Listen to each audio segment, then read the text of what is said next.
Yo, what's up? Ako nga pala si Yolam ng Dr. Jutes at kasama natin ngayon ang best female Pemsi.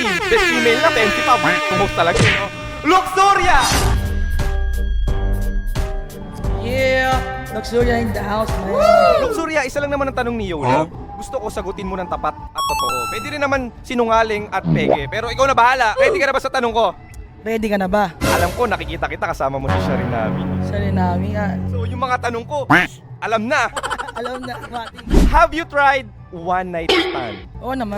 Pwede ba ikwento sa amin kung paano siya naganap? Through FB chat, text, or pinakilala ng tropa? Paano? Pwede mo ba ikwento? Sino ba doon? Marami! Yung isa lang, siguro yung pinaka-latest, pinaka-recent. Usually, on the spot kasi freestyle tayo eh. Mag-anak ta. Mag-anak-anak ba? May I ask kung random stranger or rapper din ba yan? Why not both, diba? Oh! Okay, so for example, nakilala mo na siya sa event, yung random stranger. Paano ka in-insist? Paano ka tinginan ba or tinitigan ka nag-hi, hello? Siyempre, hindi naman tayo initiate na una eh. Eye contact lang. Ganto mga ganto.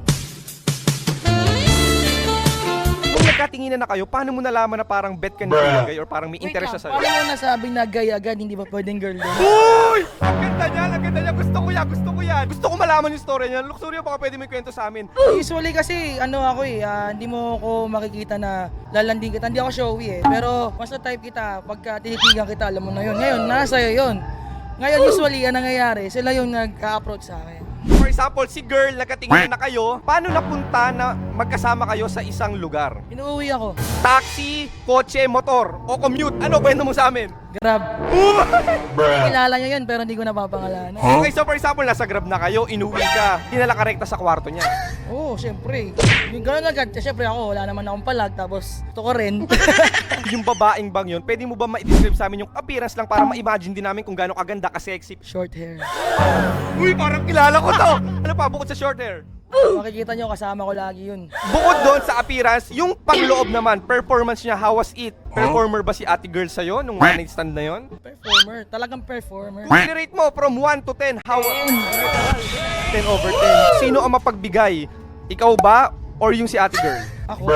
O uso ba yung mga scissor? Sorry ah! Scissor. Syempre, uso yun. Lalo na kapag nagbato ka. Scissor. Bato. Ang tanong ko, syempre di ba same kayo ng private part. Paano nangyari yung satisfaction? Kasi sorry, first time ko lang maka-interview ng girl to girl. Ayun, kasi same shit kayo eh. So, Matik, alam niyo yung mga spot, alam niyo kung paano i-satisfy yung pleasure na ibibigay niyo. Para sa akin, ayun, yung huling naka one night stand ko, hindi na nakatayo.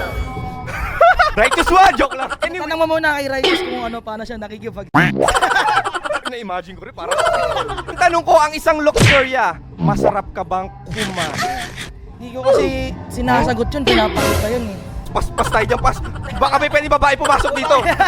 At dahil sa pagpayag mo sa akin mag-interview, may bibigay lang ako simple token. Free ba lang? Yeah, Thank- sorry sana ma-appreciate. Ito, ipakipak lang, di ba?